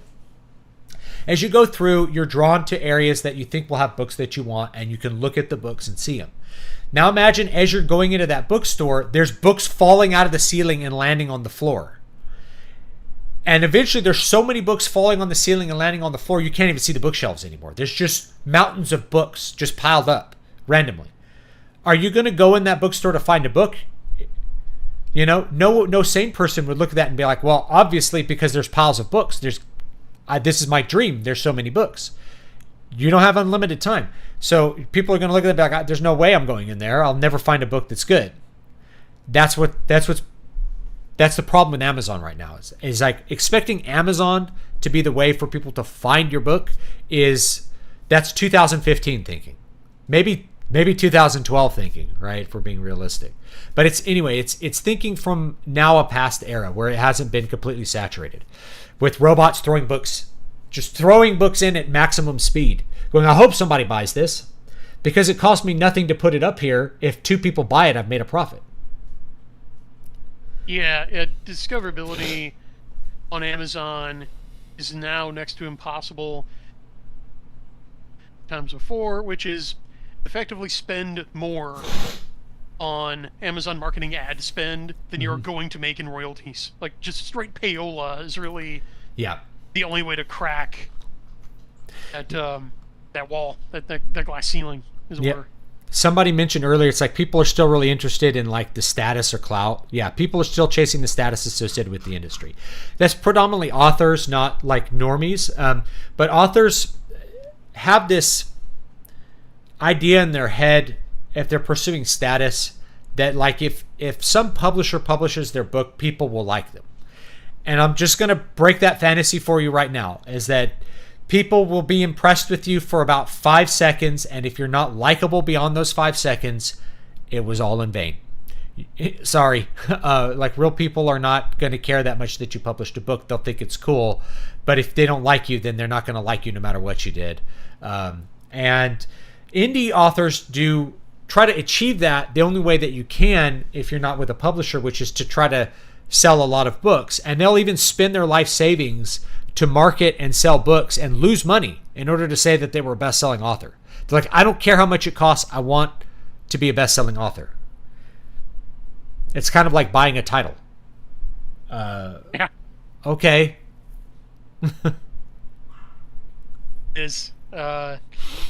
That's the other thing. Not to keep harping on it, but it's just what I found to be true. Discoverability is far easier on the crowdfunding platforms. Yeah. Just because, like you were saying, there is that barrier to entry investment that's involved, and there are certain skill sets that are involved, and moreover, crowdfunding it necessitates a parasocial relationship. Mm-hmm. There has to be some kind of human connection made between the patron and the creator, and we haven't gotten AI that can get far enough in the void conf test to pull that one off yet, at least at scale. So there's way less noise. I have found that simple, low-cost marketing efforts work on Indiegogo, at least, that do not work on Amazon. Mm-hmm. And to springboard off that metal album you were talking about, I'm doing something similar too, because there's one thing that my readers have been jabbing me about and poking me about and saying, when are you going to do this? I can finally say, we are going to do it. Provided you guys put your money where your mouths have been, because we're going to find out this is just an aspirational request, or if you're serious.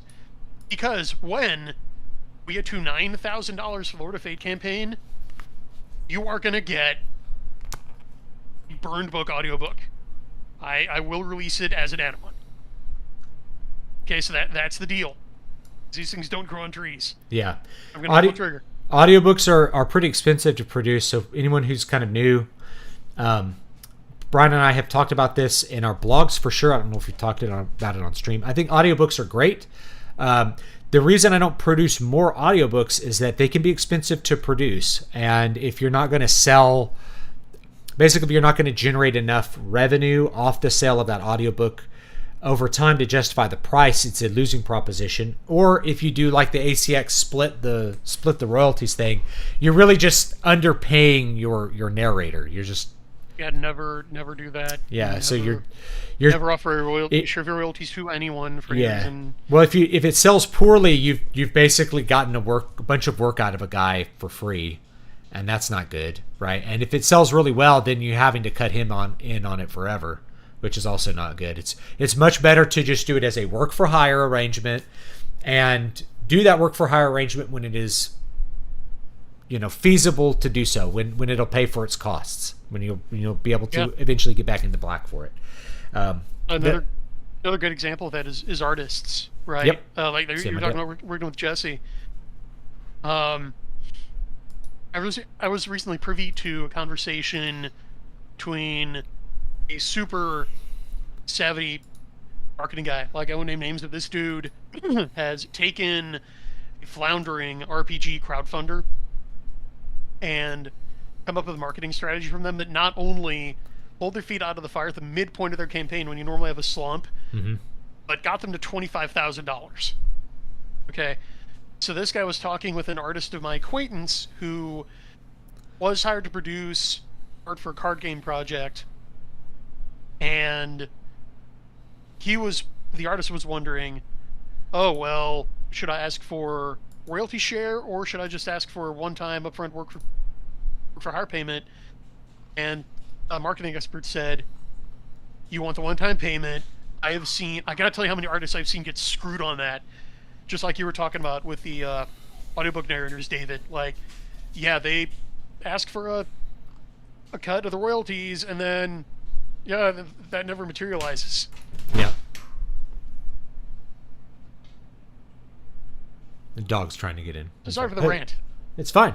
Yeah, and that's a thing, man. And one in the hand is worth two in the bush. You want to be compensated fairly for your work. And indeed, if I work with someone, I want to compensate that person. I believe you did the work, you deserve the money, and you deserve the appropriate amount of money for it, not to undersell.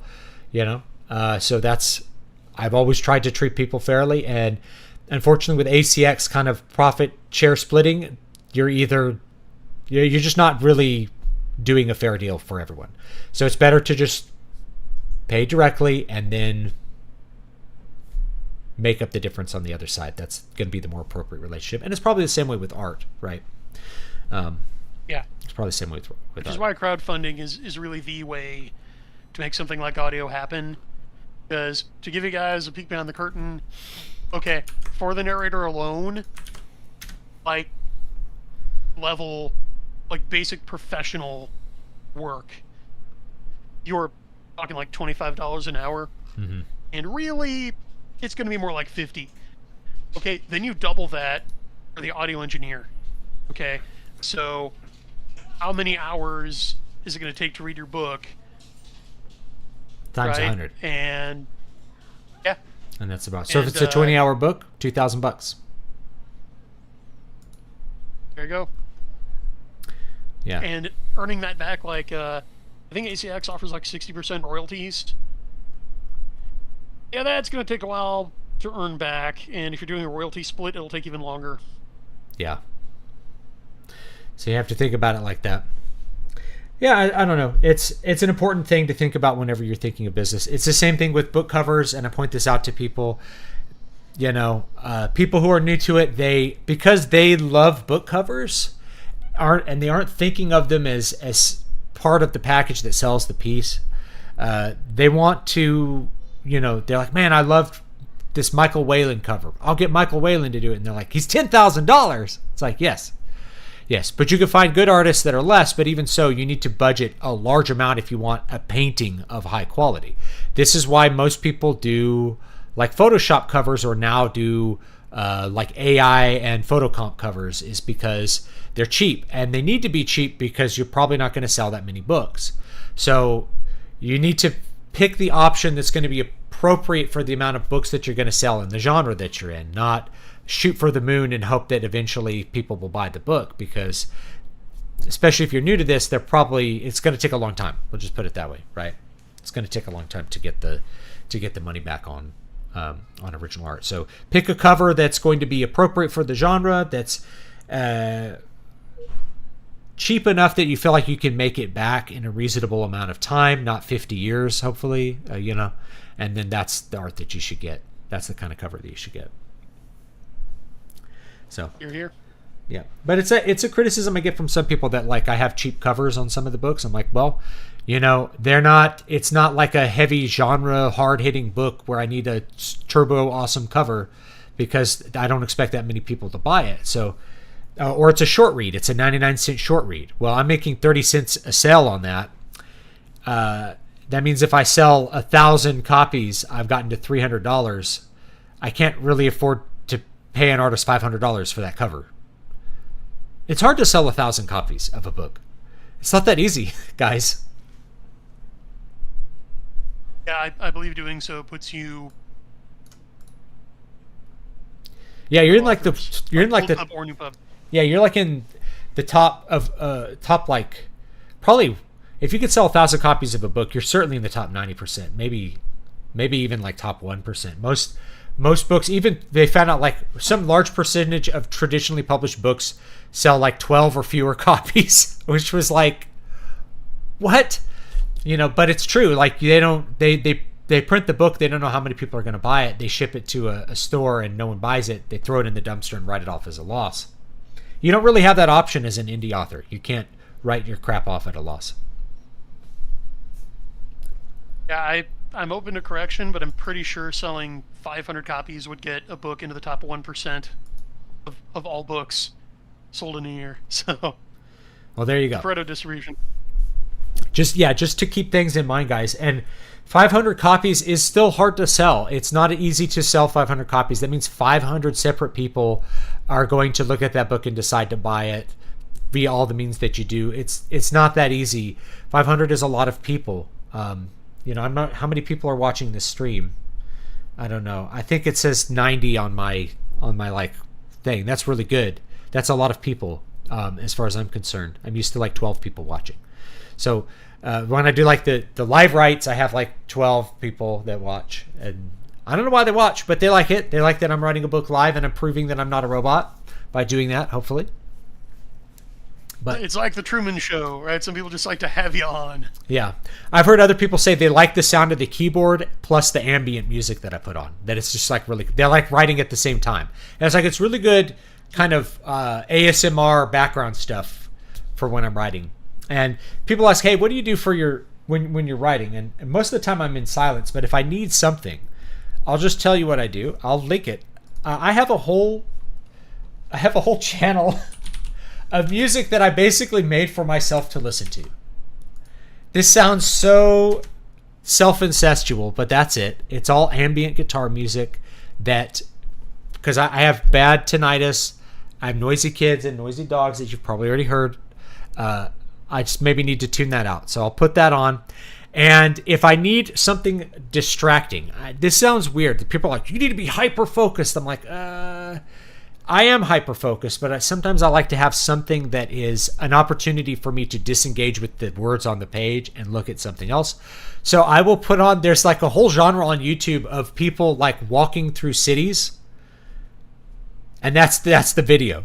There's no talking. It's just like me walking through Tokyo in the rain for an hour. And I'll put that in a window up in the corner of my screen. And then I'll write, and then if I feel like I need to pause and think, I can see what Tokyo looks like for a few seconds, or wherever that they happen to be walking. It seems really stupid and weird, but it's the equivalent of a window. A lot of writers like to have a window. Why do I look out the window? See a squirrel or a bird. My wife, of course, I share an office with my wife, and the other half of the office is away from me, and there's a window on that half, and she has a bunch of bird feeders out there. Why? Because when she's working, sometimes you need to disengage and look at something, and so there's always birds out there. There's always birds out there doing something and having some kind of drama with the squirrels, you know. And one day there was a hawk that came out and sat there waiting for dinner to come. I have a shelf outside my window with one of those little squirrel picnic tables on it. Yeah. So that's the equivalent of what I do. You could try it. You could find your own thing.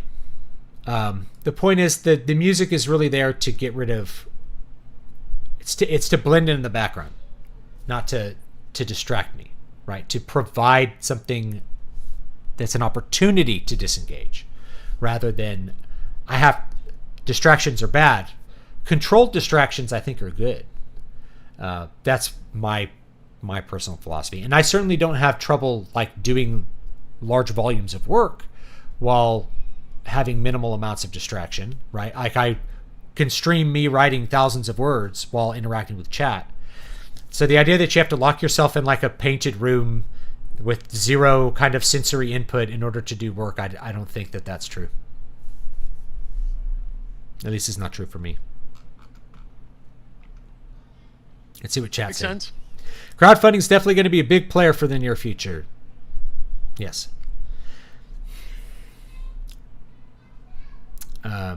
I know a dude that's had that attitude regarding trad publishing. He's been trad published, but he's a colossal jerk, and his writing ability doesn't compensate for it. Some of the worst authors I've read are traditionally published, including people that I've known, which I won't talk about here, but I read a book from a person I went to graduate school with, and this book was like a personal memoir, and not only was it like one of the worst, it was just terribly written, but it also was just full of lies, because I actually knew her. I was like, oh no, you're not telling the truth, but it's okay. You know, just because it's been traditionally published doesn't mean it's good. It's not a seal of quality yet. Yeah, many indie games don't even make any money. They published an entire book about the publishing industry court trial. It's expensive and 1.1 thousand pages, but it's neat that it exists. It depends which trial. I don't know what trial we're talking about. I think those are the proceedings for the merger between Simon & Schuster and Penguin Random House. Oh, okay. Yeah. Yeah, there's been a couple. Yeah, that's when all that dirt came out that, like, yeah, some books only sell like 12 copies, and... Yeah. So Hardwick says somebody debunked that. Actually, Kursova debunked it, but it's not that like 70% sell 12 copies. It was like more like 40% sell fewer than 12 copies, or like 15% sell like fewer, which is still a pretty high percentage of books that don't sell anything. But it still was really bad. It was still like really, really bad. Yeah, I've read some of the transcripts. There's really damning stuff in there. Raul says it looks like it's easier to sell comics than books. I don't know for sure. I think comics have been a big hit for certain people lately, especially YouTubers. Razor Fist and George Alexopoulos, who George did the cover for the Corona-chan book, and have had him on the stream. They did really well with their Western comic. And then, of course, there's like the Comicsgate people who've been able to sell a lot of copies. But I've talked to other people who are outsiders, and they say it's really hard to sell comics. Really hard. To sell even like 10 copies of a comic is very, very difficult. The market's much smaller, which means you could corner the market a little easier, but it's also just a smaller market. So if you're not cornering the market, nobody's buying the book. That's my understanding. And then the people ask, hey, when are you going to do a graphic novel or a comic? The answer is probably never. I like the format, but I don't like the scene. And so if I have to interact with the scene in order to sell the book, then that just makes me not want to make the book. I can do other things. My life will not be less complete because I didn't make a graphic novel. Or however. Yeah, that's another aspirational ask. Yep. Right there. That's a good example. I like that. I think that's a good term, the aspirational ask. Like, you should do this thing. It's like, wow, that's great. Is anyone actually going to buy that thing from me? Someone else, you should do a whole album of fantasy music to go with your books. I'm like, that is a fantastic idea. I don't think anyone would listen to it, but it's a great idea. And it would require a lot of me to do that. It's a great idea, though. I love aspirational ideas. Aspiring is really important, like thinking of something that's beyond, like, oh, we're going to do something incredible. That's how a lot of great ideas begin. But it's not always a good idea to just do them, though, and drop everything and lose out on things that are more immediate and more profitable and more beneficial. Do you know what I mean?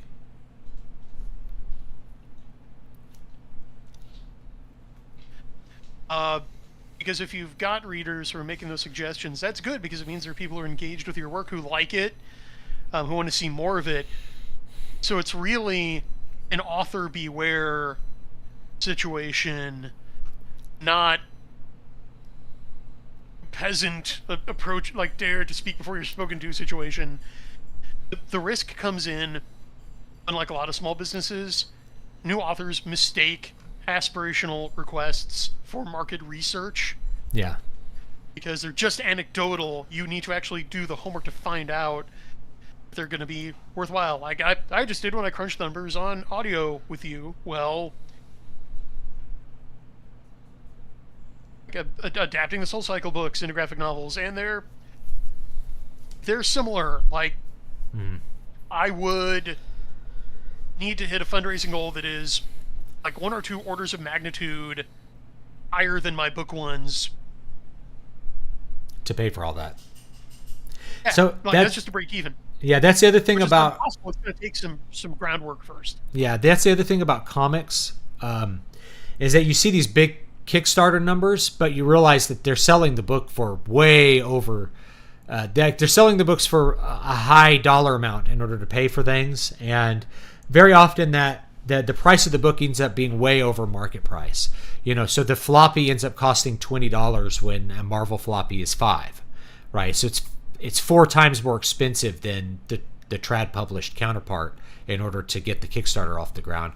And the people buy into the $20 thing because they like the YouTuber, or they like there was lots of aspirational thought with the Comicsgate people.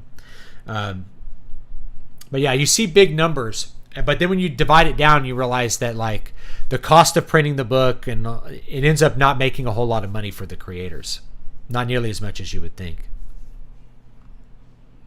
Yeah, it's just a fact that creating print books is a business with some of the best margins in the entire entertainment industry. You don't need, like, I'm not going to alert any potential burglars, David, but you have thousands of dollars in audio equipment on display, like, in that screen cabinet. I know you have more over there. In terms of art, paying a decent graphic artist to do your graphic novel is going to cost you low to mid 5 figures. Same thing with doing audio. That's going to cost you little less, like 4 to 5 figures, depending on the length of your book. Yep. Animation. Oh yeah, that's even worse. Yeah. This was why there was a Kickstarter for, I think it was Shadiversity's. They were going to do a movie adaptation of Shadiversity's book, his somewhat controversial book about, like, what if Turbo Mega Vader Hitler was reborn as a young person but was repentant, and what would that look like, right? So it crowdfunded and it looked like a lot of money. It was like 100,000 Canadian dollars, but they pulled the plug on it because that's nowhere near enough money to make a movie. That's just the reality, is that even if you're doing everything on a super strict budget, you could burn through $100,000 just renting equipment. People don't realize how expensive cinema cameras are. They are wildly expensive, plus the media that you are going to use to store it. Even if you're shooting video, a lot of these specialized cameras have special SSDs that the storage is just, it's very expensive. And you're either renting them, or if you buy them, then they're like $50,000 to buy. Plus you have to buy lighting rigs, cameramen, you have to pay all kinds of people, all kinds of things. It just adds up really quickly. Unless you're doing everything yourself and you are shooting for something that's possible to do everything yourself, it's just $100,000 is not gonna fund a fantasy movie. Certainly. I mean, you could shoot a couple of test scenes, maybe, and that might be cool. Shadow of the Conqueror, that's it. It's really... Dan Vince says I make it sound good. I think it's kind of an intriguing idea. A lot of strange attractors. Here's what's really bewildering, though. What I still haven't been able to figure out is why we don't have any billionaires or even millionaires who are willing to be actual, like, Renaissance-style patrons to indies. Like, they have them on the other side. Yeah. Right? Like that's basically what all these legacy industries are. They're just sinecures for the right sort to make propaganda. And yeah, again, like, the dudes who are supposedly on our side won't give time of day. It's really weird. Yep, that's how. I mean, I don't know. I think it's more the boomer mentality, kind of creeping in, because baby boomers were able to do this and be poor and then make money. They're like, well, you should just do that. It's like, it doesn't. Like, the economic possibilities are much fewer and more difficult to navigate now compared to the 1970s. They just are. My father-in-law was able to pay for all of his tuition and all of his housing costs by working a summer job. Right? So musicians could show up in LA dirt broke, work at the record store 5 hours a week, buy their equipment and gig and get a record deal. And pay for things, right? It just, you can't do that now. It just doesn't work. Like, the economics of it just don't work. That explains the boomers and older, but like, Elon Musk and Peter Thiel aren't that old. I think they're Gen X, or Jones are the oldest. And they keep saying how concerned they are with free speech, right? And even with the public discourse being turned into an echo chamber. Well, why not go and, like, throw 10 million at Shad's movie? Why not go and throw 50,000 at a comic book? Why not throw 5,000 at a book? It just seems like the ROI is there, right, in terms of cultural footprint. Why not do it?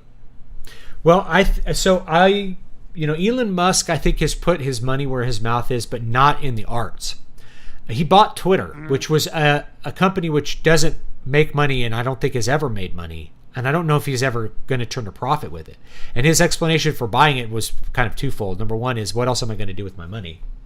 And number two was, he says, I really like humanity, and I believe that this is the place for free speech to happen. So he bankrolled the existence of Twitter as a speech platform because he believes in it.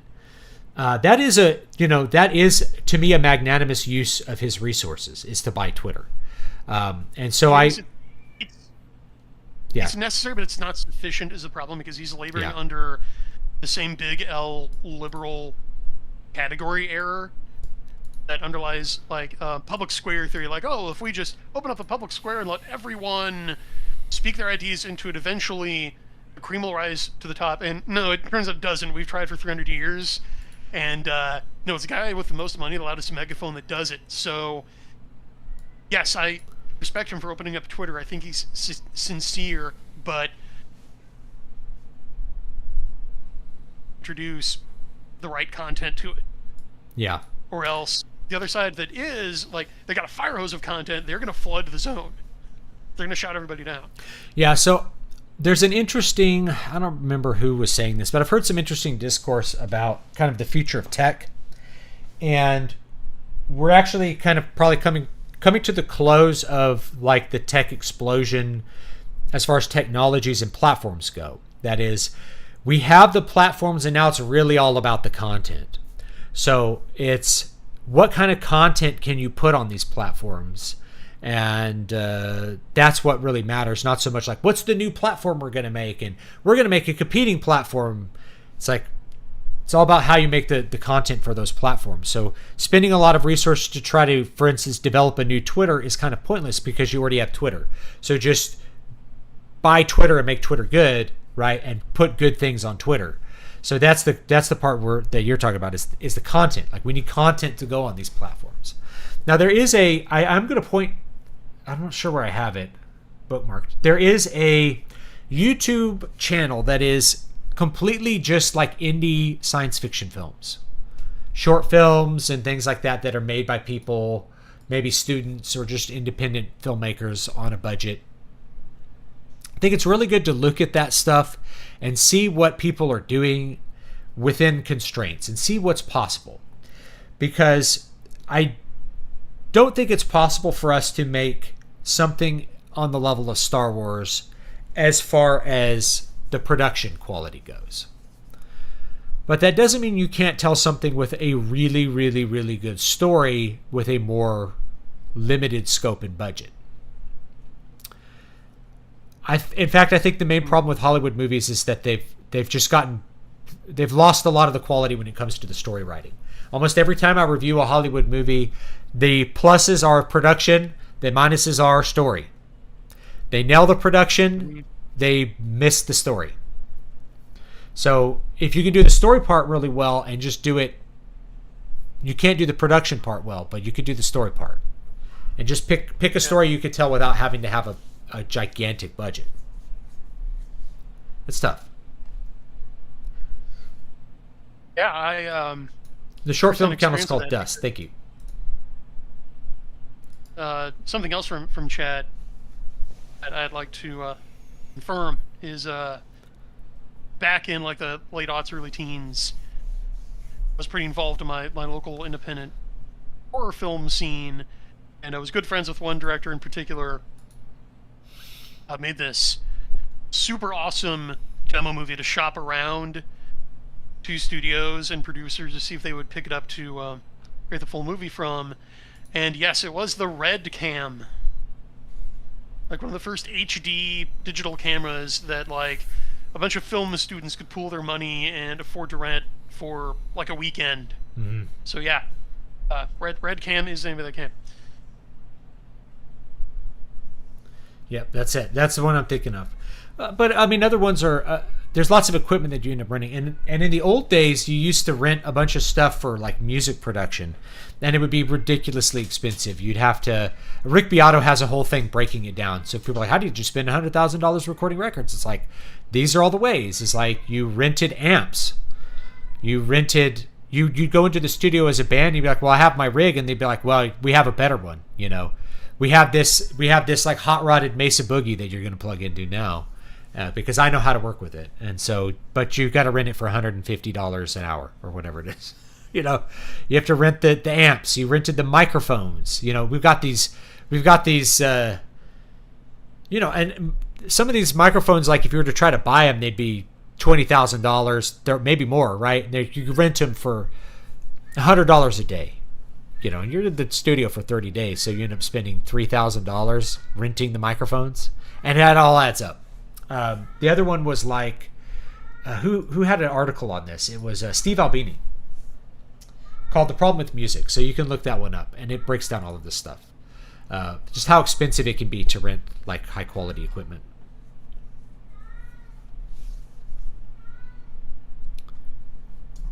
Con Inc. billionaire types think South Park, King of the Hill, get lady ballers and Daily Wire. I don't understand that, but I'm not sure what that means.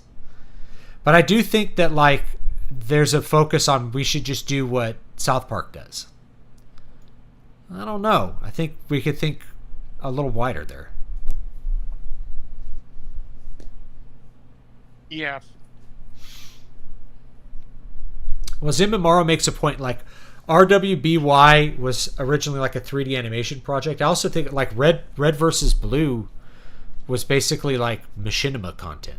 It was like you animated game assets. Maybe that's a future too. I made a video about that back in 2016. I was like, the future of cheap movie making will be you get environmental assets from like the you know, the Epic Game Store or the Unreal Store, like the asset store, and then you make the environment in Unreal and then use that. You blue screen it and the background is just rendered in Unreal at a really, really high quality rate, and that's it. You just use a game engine to make the backgrounds, to make your sci-fi backgrounds, instead of whatever really expensive, super specialized software they use now.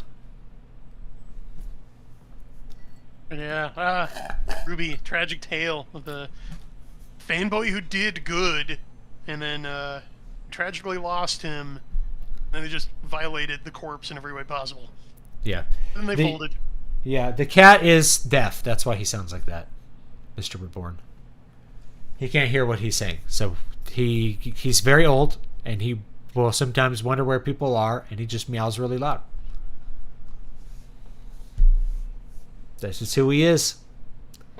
He's an old kitty.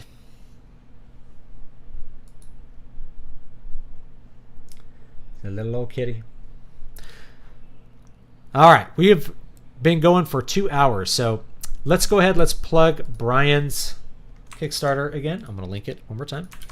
I'm going to link my Patreon. I'll find Brian's real quick. I am a member of Brian's Patreon. Yes, you are, and a valued member you are, and I'm a member of yours. So, yeah, let me find... It's just... I recommend that everyone become a member of David's, because we get some fun in there. Have the intimate conversations on a variety of topics that you don't get to see like on X or here. Yeah, here we go. So I haven't been I've been all over the place the last couple of weeks. I'll tell everybody something real quick before I go. I tried something out in terms of productivity where I just spent like a week writing articles. So there's going to be a bunch of articles on my Substack. I'll link that. So months worth of Substack content. I just banged it out in a week and then recorded videos kind of based on that content. So there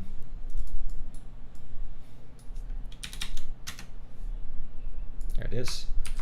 So I've been doing that, and then I can focus on doing some hopefully new and interesting things over the next couple months and getting more books out. So anyway, that's why I didn't make videos for like a week and a half, as I was really just focusing on articles. So make sure you're subscribed to the Substack as well. And I guess that's about it. Anything else you'd like to add, Brian? Yeah, I'll just swing at that pitch you gave. Yeah, everybody, I think like Nosa came in late.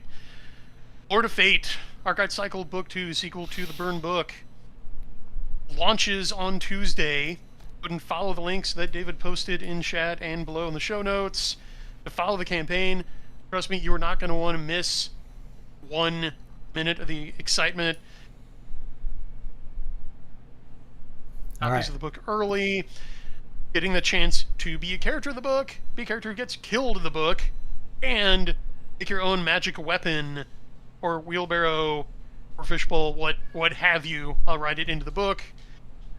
And I understand the main objection, which is, hey, wait, this is book 2 in series 2 in this universe. How am I going to keep from getting lost? Well, don't worry, I'm not going to throw you in there to sink or swim, because every single perk tier comes with book 1 of the Arkwright Cycle, the Burn book, bundled in. Every tier over of $10 or over comes with the entire award-winning Soul Cycle in digital as well. So you'll have no shortage of things to read, and you can get caught up at your leisure. And when you hit 9,000, the Burn book audiobook will become real. All right. Awesome. All right. Thank you, folks. I hope you guys will have a good rest of your week. Thanks, Brian, to coming on the show. Check out the links. They're in the show notes as well as in the chat. So please do check those out, and we will see you all next time.